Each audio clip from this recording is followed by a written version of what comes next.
आज पहली बार मुझे अपनी माँ के लिए कुछ करने का मौका मिला तो इसे व्यर्थ कैसे जाने देता। हर रोज की तरह आज भी अमित जी सांझ होते ही अपने घर के बरामदे में बाहर आकर बैठ गए। हाथ में मोबाइल और अखबार, आंखों पर चश्मा, आते जाते लोगों को दुआ सलाम। रिटायरमेंट के बाद यही दिनचर्या का हिस्सा अब बड़ा खास लगने लगा था। कभी कभार थोड़ा साथ के बने पार्क में घूम भी आते थे, लेकिन आज दोपहर में ही बादल बरसने की शक्ल लिए बैठे थे। अचानक से ही काली घटा ने पूरा आसमां को घेर लिया और बादलों की गड़गड़ाहट के साथ बारिश भी जमकर बरसने लगी। गली में पैदल चलते हुए लोगों के कदमों ने रफ्तार पकड़ ली थी और अचानक से सब कुछ धुंधला सा दिखने लगा था। अमित जी कुर्सी पर बैठे भीगते हुए मौसम का आनंद ले रहे थे कि तभी तेजी से भागते हुए शुक्ला जी नजर आए। उनके हाथ में पकड़ा खुला छाता हवा में उड़े जा रहा था और वो उसे संभालने के चक्कर में जल्दी से अमित जी के बरामदे में 4 सीढ़ियां चढ़कर बरामदे में आ गए। अमित जी के सामने अपना खुला छाता बंद करते हुए कहने लगे, बाप रे, कितने जोरों का तूफान आया है। अमित जी ने कहा, कहाँ से घूमकर आए हो शुक्ला जी?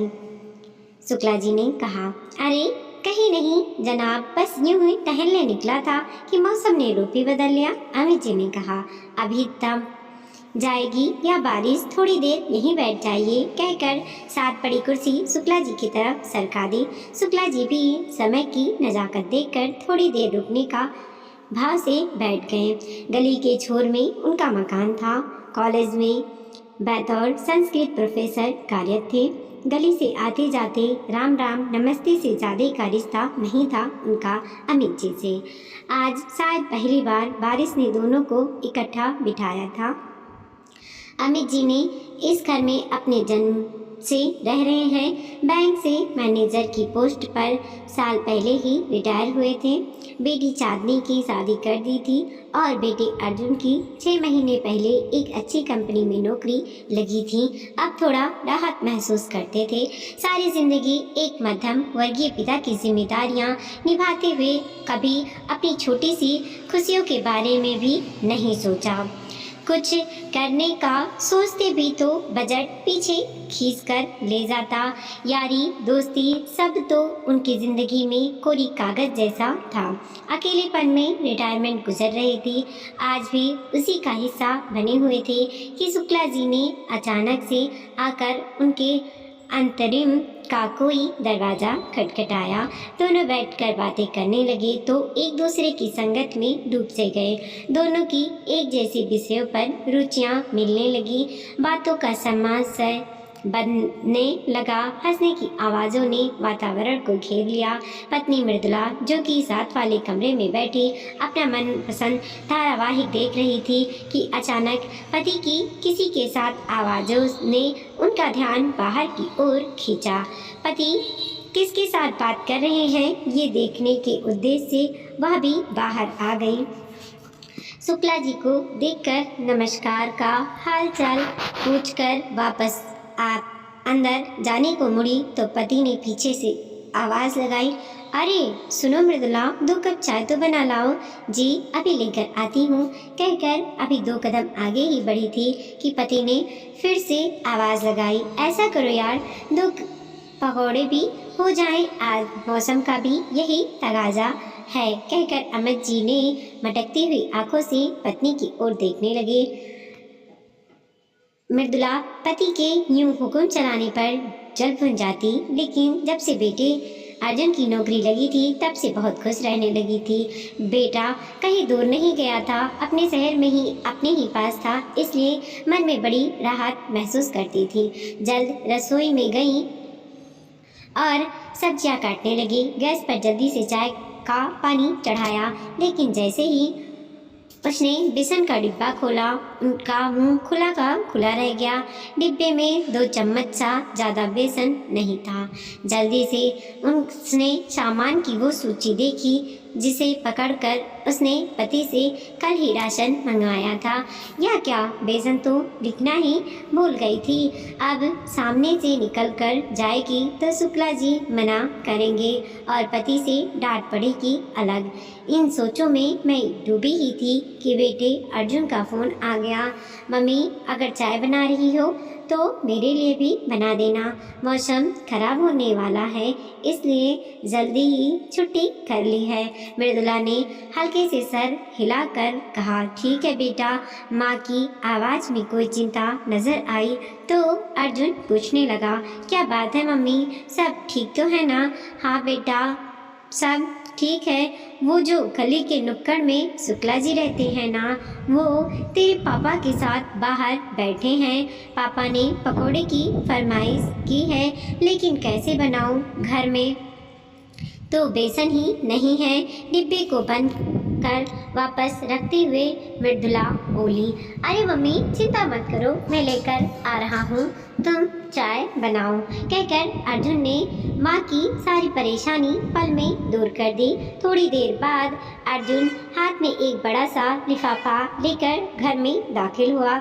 उसने बाहर बैठे शुक्ला जी को प्रणाम किया और सीधे रसोई घर में माँ के पास चला गया। बेटे को देखते ही माँ के चेहरे पर बड़ी सी मुस्कान लाकर बोली, ला दे बेटा बेसन। या क्या? अर्जुन ने उसे बड़े से प्लास्टिक थैले में से 2 तेल से सने लिफाफे निकाल कर माँ के हाथ में थमा दिए। बेटा पकौड़े ही नहीं बल्कि गरम गरम जलेबियाँ भी लाया था।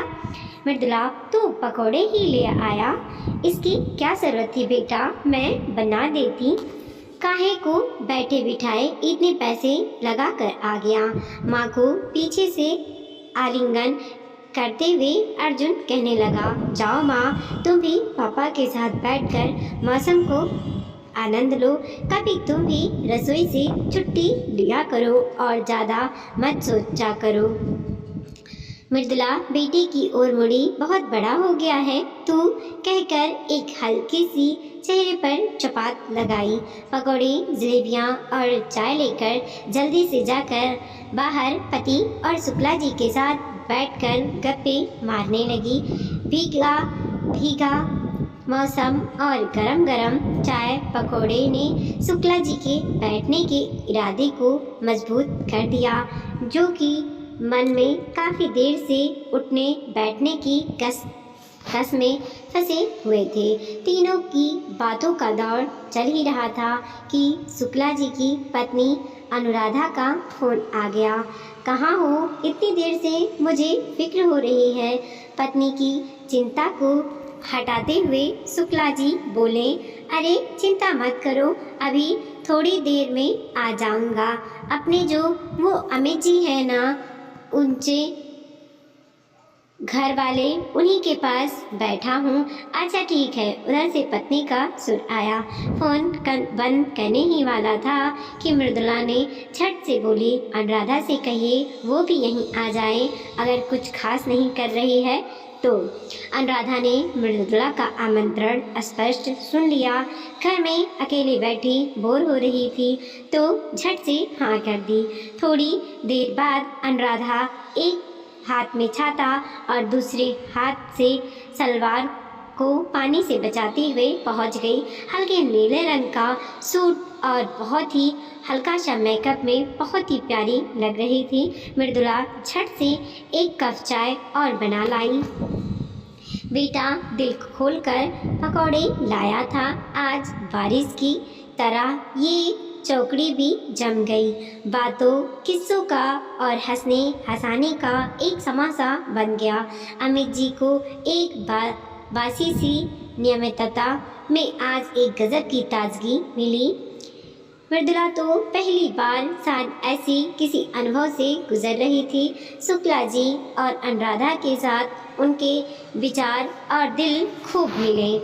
उनकी ही यह दंपति भी काफ़ी सीधे साधी दिखावे वाली थोथी बातों से काफ़ी दूर थी। अर्जुन जो कि साथ वाले कमरे में बैठा था उसका भी टीवी देखते देखते थोड़ी थोड़ी देर बाद ध्यान बाहर बैठे दोनों दंपति की बातों पर की तरफ जा रहा था। पापा के पास तो सदा ही बातें होती हैं, लेकिन हैरान था, माँ अपने कॉलेज के किस्से सुना रही थी तो कभी अपने भाई बहन की नटखट बातें सुनाती, पीछे यादों की दुनिया में खो रही थी। माँ को उसने कभी इतना बात करते पहले नहीं देखा। दादा दादी के रहते बहुत चुप चुप रहती थी। काफ़ी संकीर्ण सख्त विचारों वाले बुजुर्ग थे। घर में यार दोस्तों की धमा कचौड़ी मौज मस्ती वाला काफ़ी माहौल नहीं बना था उन दोनों ने। अर्जुन सोचने लगा, बादल तो बरस कर थम भी जाएं, लेकिन मन में भरे अभी तक बरस रहे हैं। उसने घड़ी देखी तो 8 बजने वाले थे। रसोई घर में गया तो देखा रात के खाने की कोई तैयारी नहीं थी। फिर बाहर आया तो देखा चारों मस्ती में खूब बतिया रहे थे। आज माता पिता की मस्ती भंग करने का मन नहीं किया। चुपचाप पास के एक रेस्टोरेंट से खाना ऑर्डर कर दिया। खाना ऑर्डर कर वो मेहमानों को रोक कर रखने के इरादे से बाहर आया और उन्हें अपना नया लाया स्मार्ट टीवी दिखाने के बहाने अंदर ले गया। थोड़ी देर में खाने की डिलीवरी वाले ने घंटी बजाई। अर्जुन के हाथ में बड़ा सा बैग देखकर माता पिता भौचक्के के रह गए। अर्जुन ने बड़े प्यार से शुक्ला जी से कहा, अंकल जी, मैंने खाना मंगवाया है, आप लोग खाकर जाइएगा। अर्जुन के प्रेम के इस आग्रह पर शुक्ला जी बड़े निश्चिंत इरादे से मना करने लगे। शुक्ला जी, नहीं नहीं, अब हम चलेंगे, यह बहुत ज़्यादा हो जाएगा। आप लोगों ने बहुत खिला दिया, अब खाने की तो भूख भी नहीं। अर्जुन ने कहा, कुछ ज़्यादा ही, आप लोग बैठिए, जितना मन हो उतना खा लेना। माँ चलो आओ, खाना मेज पर लगा दो। अर्जुन के पीछे पीछे मृदुला रसोई घर में भाग आई। धीरे से लेकिन कसी हुई आवाज़ में बोली, खाना क्यों मंगवाया? ये तो जा ही रहे थे अपने घर और फिर ये तो बस यूं ही आ गए थे। अर्जुन ने कहा। माँ को हाथों के इशारों से रोकते हुए बोला, माँ खाना लगाओ, इस विषय में हम बाद में बात करेंगे। सबने बैठकर बड़े आराम से खाना खाया।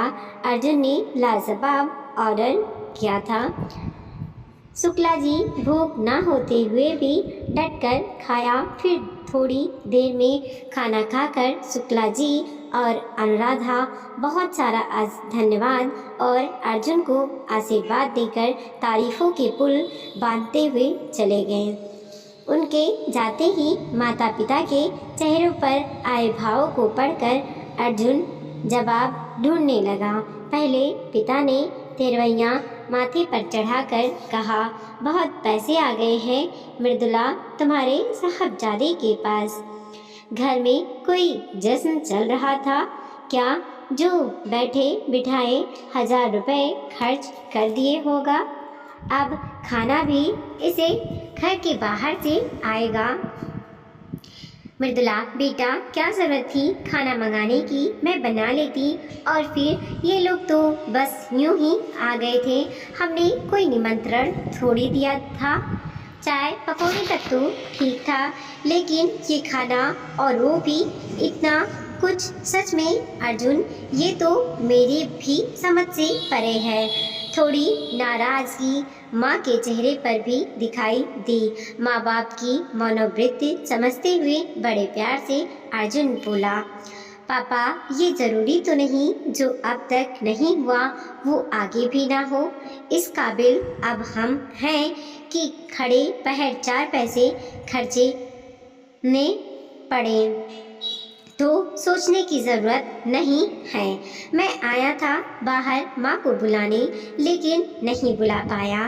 पहली बार मैंने अपनी माँ को एक आत्मिक खुशी में पाया। आप सब इस पल के क्षणों में एक दूसरे के साथ अत्यंत आनंदित थे। मैं रसोई में गया, वहाँ खाने की कोई तैयारी नहीं थी और फिर पापा की दवाइयाँ लेने का भी समय हो रहा था। आज पहली बार मुझे अपनी माँ के लिए कुछ करने का मौका मिला, तो मैं इसे व्यर्थ कैसे जाने देता। सारा दिन हमारे लिए कामों में लगी रहती हैं, कभी कभी माँ को भी छुट्टी देनी चाहिए। आप दोनों ने हमेशा हमारी खुशी, पढ़ाई, सुख सुविधा के बारे में सोचा। आप दोनों की अपनी भी कोई इच्छा, अरमान है, ये तो आपने सपने में भी सोचना बंद कर दिया होगा। आज मैंने सोचा और मुझे इस बात की खुशी है। और फिर अनुराधा आंटी को भी घर जाकर सारा काम करना पड़ता। मम्मी, पापा, मैं जानता हूँ ये लोग यूं ही अचानक इत्तेफाक से आ गए थे, लेकिन सच बताऊं पापा, ये इत्तेफाक कभी कभी कमाल कर जाते हैं और बहुत लंबे समय तक चलते रहते हैं। पता है लोग यार दोस्त बनाने के लिए कितने पापड़ बेलते हैं, बढ़िया खाना, एक से एक बढ़कर पकवान, महंगी महंगी करी, घर की सजावट, एक दो नौकरों का इंतज़ाम, फिर भी मन परेशान क्योंकि अपने भाव से मेल खाते लोग आजकल मिलते कहाँ हैं। जिसे देखो अपनी ही डींगे मारता रहता है। हर कोई चाहता है बस मेरी सुन लो, अपनी रहने दो। ये दोनों आज भले ही एक संयोग से आपको मिले हैं, लेकिन हम उम्र यार दोस्तों की आपको भी ज़रूरत है। आज इस संगति ने अवश्य आपको इस कमी का तो एहसास करवाया ही होगा। मैं दावे के साथ कह सकता हूँ पापा, ये इत्तेफाक, ये बस आपका यूं ही बेकार नहीं जाने वाला।